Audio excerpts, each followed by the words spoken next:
जय श्री कृष्ण दोस्तों, मेरा नाम है अजय कृष्णवंशी। हम कच्छावा राजवंश के बारे में चर्चा कर रहे थे दोस्तों, जिसमें हम इससे पिछले वाले लेक्चर में कच्छावा राजवंश के बारे में सामान्य इंट्रोडक्शन, जनरल इंट्रोडक्शन कर चुके हैं। साथ ही हम कच्छावा राजवंश के संस्थापक दुल्ले राय, इसके अलावा दोस्तों कोकिल देव, इसके अलावा राजदेव, इनके बारे में भी हम पिछले लेक्चर में चर्चा कर चुके हैं।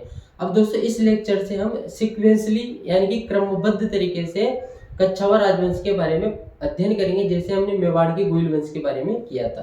तो बिना टाइम वेस्ट किए प्रारंभ करते हैं दोस्तों। आज की हमारी चर्चा का पहला जो शासक है वो है दोस्तों भारमल। क्या नाम है उसका? भारमल। दोस्तों कई जगह पर भारमल को बिहारी मल भी लिखा हुआ मिलता है, भारमल या फिर बिहारी मल। कब से कब तक शासन किया इसने? 1547 से 1573 तक इसका शासन का समय रहा था। दोस्तों भारमल के बारे में कुछ विशेष बिंदु हैं जिनके बारे में मैं आपका ध्यान जरूर आकर्षित करना चाहता हूँ। भारमल ऐसा पहला राजपूत शासक था जिसने मुगलों से वैवाहिक संबंध स्थापित किए। इसके अलावा दोस्तों भारमल ही वह पहला राजपूत शासक था जिसने सर्वप्रथम मुगलों की अधीनता स्वीकार की थी। और यहीं से एग्जाम में कई बार क्वेश्चन पूछे भी गए, इस वजह से मैं इन दो चीजों को थोड़े तरीके से लिख देता हूँ। उसके बाद में मैं एक बार फिर से आपको ये जो मैंने बोला है अभी, इसको मैं रिकॉल करवा दूंगा। क्या बोला दोस्तों मैंने?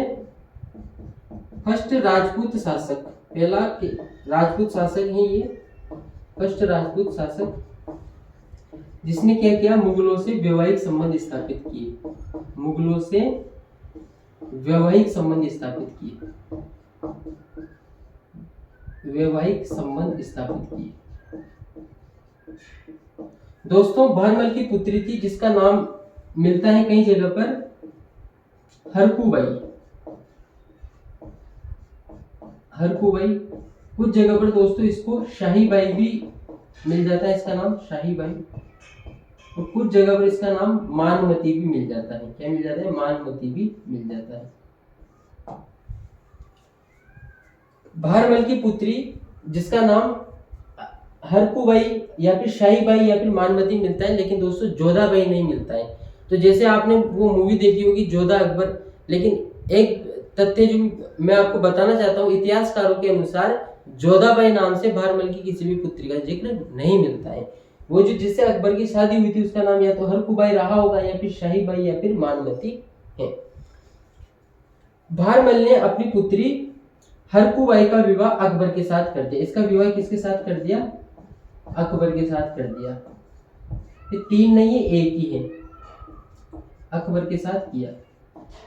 कब किया दोस्तों? 6 जनवरी 1562 को इसने अपनी पुत्री हरकूबाई का विवाह अकबर के साथ कर दिया था। इन दोनों के विवाह से दोस्तों एक पुत्र प्राप्त हुआ अकबर को जिसका नाम है जहांगीर। और जहांगीर आगे चलकर मुगल शासक भी बनता है, मुगल सम्राट भी बनता है। अब अकबर का पिता तो मुगल था, जहांगीर का पिता तो मुगल था यानी कि अकबर है, जबकि इसकी माता क्या है? राजपूत है। दोस्तों इस वजह से जहांगीर को अर्ध राजपूत भी कहा जाता है। क्या भी कहा जाता है भाई? अर्ध राजपूत भी इसको कहा जाता है। एक तो ये पॉइंट आपको ध्यान रखना है कि पहला राजपूत शासक जिसने मुगलों से वैवाहिक संबंध स्थापित किए उसका क्या नाम है? भारमल है या फिर बिहारी मल भी कई जगह पर मिल जाता है। इसके अलावा दोस्तों दूसरा जो पॉइंट है अपना वो ये है कि ये पहला राजपूत शासक था। राजपूत शासक को मैंने शॉर्ट में आरएस लिख दिया। ये पहला राजपूत शासक था दोस्तों जिसने अकबर की अधीनता स्वीकार की, यानी कि मुगलों की अधीनता स्वीकार की। अकबर यानी कि मुगलों की अधीनता स्वीकार की। यानी कि अगर आपके एग्जाम में दोस्तों प्रश्न आता है कि मुगलों की या फिर अकबर की अधीनता स्वीकार करने वाले पहले राजपूत शासक का आप नाम बताइए, तो आप क्या बताओगे? भारमल, बिहारी मल। कब की थी इसने अकबर की अधीनता स्वीकार? 20 जनवरी 1562 को दोस्तों सांभर में इसने अपने पुत्र, इसका पुत्र जिसका नाम है भगवान दास या फिर भगवंत दास भी मिलता है कई जगह, दोनों लिख लेते हैं, भगवंत दास या फिर भगवान दास, तथा अपने पौत्र जिसका क्या नाम है? मानसिंह। मानसिंह। भारमल के द्वारा 20 जनवरी 1562 को सांभर नामक स्थान पर या फिर सांभर में अपने पुत्र भगवान दास तथा पौत्र मानसिंह के साथ अकबर की अधीनता स्वीकार कर ली जाती है। इस प्रकार ये पहला ऐसा राजपूत शासक होता है जिसने मुगलों की या फिर अकबर की अधीनता स्वीकार की थी।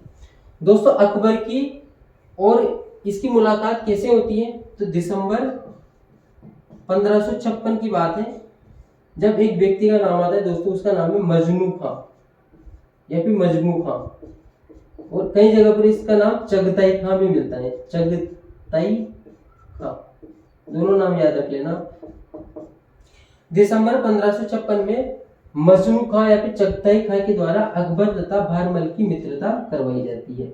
अकबर तथा भारमल की मित्रता करवा दी जाती है। और उसके बाद में ऐसा भी कहा जाता है कि ये आमेर का एक व्यक्ति था जिसका नाम है दोस्तों सुजा। तो सुजा इन पर आक्रमण करने की उसमें था, फिराक में था, यानी कि जो भारमल है उसको ये डर था कि वो जो सुजा है वो आमेर पर आक्रमण करके आमेर पर उसका अधिकार स्थापित कर सकता है और कच्छावर राजवंश को वहां पर समाप्त कर सकता है। तो कुछ जगह तो ऐसा भी लिखा गया है कि आमेर की सुजा के डर की वजह से भारमल ने अकबर की अधीनता स्वीकार कर ली, तथा कुछ जगह पर ऐसा भी लिखा गया है कि जो मेवात का सरफुद्दीन था, मेवात का सरफुद्दीन तथा आमेर की सुजा दोनों का आक्रमण का खतरा था आमेर पर, इस वजह से अकबर की अधीनता स्वीकार कर ली गई। किसके द्वारा? भारमल के द्वारा। जब अकबर की अधीनता दोस्तों इसने स्वीकार कर ली, तब इसको 5000 मनसब दिए अकबर ने। कितने? 5000 मनसब प्रदान किए। इसके अलावा दोस्तों इसको अमीर उल उमरा की उपाधि प्रदान की, अमीर उल उमरा की उपाधि प्रदान की, साथ ही इसको राजा की उपाधि भी अकबर के द्वारा प्रदान की गई थी। ये सारी जानकारी हमने किसके रिगार्डिंग डिस्कस कर ली दोस्तों? बिहारी मल या फिर भारमल के रिगार्डिंग डिस्कस कर ली। एक बार मैं इस पूरे घटनाक्रम को आपके सामने रिपीट कर देता हूँ ताकि एक बार आपके दिमाग में भी एक सीक्वेंस की तरह ये चीजें समझ आए, याद हो जाए आपको। दोस्तों भारमल या फिर बिहारी मल जिसने 1547 से 1573 तक शासन किया है, कच्छावा शासक था। ये पहला राजपूत शासक है दोस्तों जिसने मुगलों से वैवाहिक संबंध स्थापित किए। इसने अपनी पुत्री हरकूबाई का विवाह अकबर के साथ 6 जनवरी 1562 को किया, जिससे एक पुत्र प्राप्त हुआ जिसका नाम है जहांगीर। जहांगीर मुगल पिता तथा राजपूत माता की संतान होने के कारण इसको अर्ध राजपूत भी कहा जाता है। इसके अलावा दोस्तों भारमली वह पहला शासक था जिसने अकबर या फिर मुगलों की अधीनता सर्वप्रथम स्वीकार की। 20 जनवरी 1562 को सांभर नामक स्थान पर या फिर सांभर में भारमल के द्वारा अपने पुत्र भगवान दास तथा पौत्र मानसिंह के साथ अकबर की अधीनता स्वीकार कर ली जाती है। इस प्रकार ये प्रथम राजपूत शासक है जिसने मुगलों से वैवाहिक संबंध स्थापित किए, और ये पहला ही राजपूत शासक है जिसने मुगलों की अधीनता सर्वप्रथम स्वीकार की थी। और ये चीजें दोस्तों 5000 का मनसब दिया अकबर ने इसको, अमीर उल उमरा की उपाधि तथा राजा की उपाधि इसको प्रदान की। ये भी आप ध्यान में रख सकते हो। अब हम आज की चर्चा के हमारे दूसरे शासक की बात करते हैं दोस्तों, जिसका क्या नाम है? जिसका नाम है दोस्तों भारमल का पुत्र कौन है? भगवान दास या फिर भगवंत दास। तो अब इसकी चर्चा हम कर लेते हैं। उम्मीद करता हूँ यहाँ तक आपको सारी चीजें समझ में आएंगी, ज्यादा मुश्किल नहीं है, बिल्कुल भी मुश्किल नहीं है।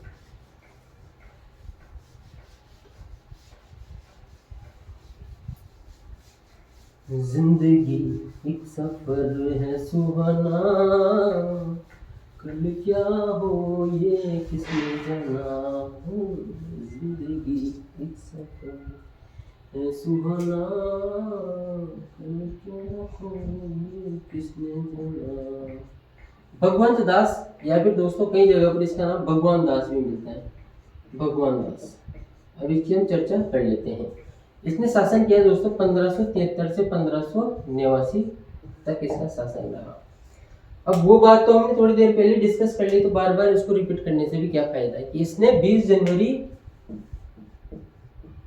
1562 को अकबर की अधीनता स्वीकार कर ली थी। अपने पिता के साथ ही अकबर की अधीनता या फिर मुगलों की अधीनता स्वीकार कर ली गई थी। जब इसने अकबर की अधीनता स्वीकार करी ली, जब ये शासक भी बनी गया, तो अकबर के द्वारा इसको दोस्तों 5000 का तो मनसब दिया गया, साथ ही अमीर उल उमरा की उपाधि भी इसको प्रदान की गई। अमीर उल उमरा की उपाधि तथा 5000 का मनसब इसको प्रदान किया गया। दोस्तों भगवंत दास की पुत्री थी जिसका नाम है मानबाई। मानबाई, क्या नाम है भाई? मानबाई। भगवंत दास ने अपनी पुत्री मानबाई का विवाह किससे किया? जहांगीर से किया। किससे किया भाई? जहांगीर से किया। रिश्ते में तो ये दोनों बहन भाई हो गए, लेकिन फिर भी कर दिया, ठीक है कोई बात नहीं। भगवंत दास ने अपनी पुत्री मानबाई का विवाह किसके साथ किया? जहांगीर के साथ किया। जहांगीर जो कि भगवंत दास का क्या भी है? क्या है भाई? भांजा भी है। तो उसके साथ इसका विवाह किया। इन दोनों के विवाह से एक पुत्र प्राप्त हुआ। उस पुत्र का नाम है दोस्तों खुसरो। कैसे रहो? खुश रहो। खुश रहो नहीं है, खुसरो है। कुछ जगह पर ऐसा लिखा जाता है कि मानबाई ने अपने पुत्र खुसरो के पितृद्रोही व्यवहार से परेशान आकर आत्महत्या कर ली थी। वहीं पर कुछ जगह ऐसा भी लिखा जाता है कि मानबाई ने जहांगीर की हरकतों से परेशान होकर आत्महत्या कर ली थी। बहरहाल परिस्थितियां कुछ भी रही हो, लेकिन इसने आत्महत्या की थी।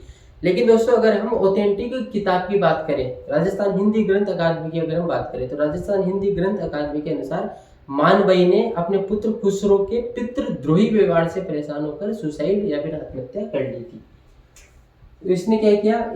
ये जो खुसरो था इसका पितृद्रोही व्यवहार था, मतलब अपने पिता के प्रति विद्रोह करना, उससे परेशान होकर इसने क्या कर लिया भाई? आत्महत्या कर ली। और कुछ जगह पर ऐसा भी लिखा जाता है कि जहांगीर की हरकतों से परेशान होकर इसने आत्महत्या कर ली। खैर हिंदी ग्रंथ अकादमी के अनुसार दोस्तों खुसरो की हरकतों से या फिर खुसरो की पितृद्रोही व्यवहार से परेशान होकर मानबाई के द्वारा आत्महत्या कर ली गई थी। इसके अलावा दोस्तों भगवंत दास ने 1583 से 1589 तक पंजाब के सूबेदार के पद पर कार्य किया। अकबर ने इसको पंजाब का सूबेदार बनाया था। पंजाब का सूबेदार बनाया था इसको, और इसने 1583 से 1589 तक पंजाब के सूबेदार रहकर इसने कार्य किया था। इसी दौरान दोस्तों पंजाब के लाहौर में 1589 में इसकी मृत्यु हो जाती है। कहाँ पर हो जाती है? पंजाब के लाहौर में भगवंत दास की मृत्यु हो जाती है। और इसके बाद में कौन शासक बनता है भाई? मानसिंह, जो कि लंबे चौड़ा डिस्कशन रहेगा मानसिंह के बारे में, तो उसको हम अगले लेक्चर में कवर करेंगे। फिलहाल मैं इसको एक बार फिर से रिपीट कर दे रहा हूँ। 20 जनवरी 1562 को अपने पिता भारमल के साथ ही इसने अकबर या फिर मुगलों की अधीनता स्वीकार कर ली थी। अकबर के द्वारा भगवंत दास को 5000 का मनसब तथा अमीर उल उमरा की उपाधि प्रदान की गई। इसने अपनी पुत्री भगवंत दास ने अपनी पुत्री मानबाई का विवाह जहांगीर से किया, जिससे एक संतान उत्पन्न हुई जिसका नाम है खुसरो।